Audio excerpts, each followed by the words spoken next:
Alors, il y a presque un mois ou deux comme ça, je devais récolter du concombre. C'était une production assez importante et je devais avoir, voilà quoi, un nombre important de sacs à vendre. Et malheureusement, la production a été attaquée par une maladie dévastatrice et j'ai fait un chiffre beaucoup moins important que ce que j'avais prévu. Et le gardien de la ferme, le fermier, m'a expliqué que selon lui, nous étions victimes d'une forme d'attaque, d'une forme d'intrusion spirituelle. Comme on dit chez nous, des choses qui se passent la nuit, bien sûr.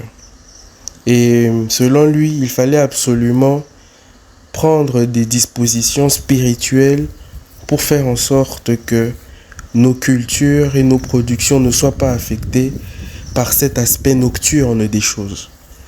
Et vous savez, c'est quelque chose d'assez récurrent qui a souvent stoppé des projets importants dans nos pays.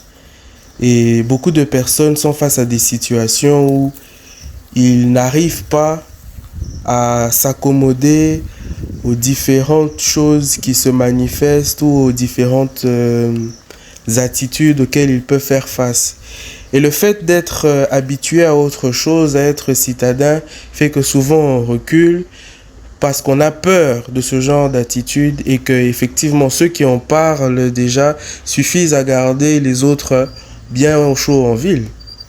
Et c'est pour ça que je parle de rupture culturelle, parce que le fait que nous soyons extrêmement mal à l'aise avec les attitudes de ceux qui sont on va dire, braves animistes, eh ben, nous empêche d'aller vers nos terres, d'aller exploiter nos terres, d'être à l'aise lorsque nous sommes dans nos terres avec les paysans. C'est quelque chose dont peu de gens parlent, mais que beaucoup de personnes expérimentent. Il y a beaucoup de choses qui se passent et il y a même des situations où on peut réellement être directement en danger lorsqu'on est très loin dans des zones non sécurisées par la police. Les personnes qui travaillent avec moi, dont un ami par exemple que je connais qui est dans la sécurité, en sait beaucoup, n'est-ce pas? Donc, ajoutez à cela le fait de ne pas avoir l'impression de pouvoir faire confiance aux paysans et aux personnes qui travaillent avec vous au risque d'être victimes de certaines attaques dites spirituelles. Eh bien, ça crée quelque chose. Ça crée une anxiété. Ça crée un blocage, n'est-ce pas? Pourtant, lorsque des grands moyens sont mis et que tout le monde est payé, tout le monde est content, parfois par des fonds étrangers, eh ben, tout projet mathématiquement calculé et bien organisé marche, n'est-ce pas? Donc il n'y a pas de raison. On se dit, n'est-ce pas? Quelle est la solution derrière cela? Il faut absolument que nous autres soyons de nouveau à l'aise avec le fait de rencontrer et de travailler avec les personnes qui sont les paysans du monde rural. Ces personnes ont une vision des choses qui correspondent à la spiritualité africaine telle qu'elle a été héritée par nos ancêtres.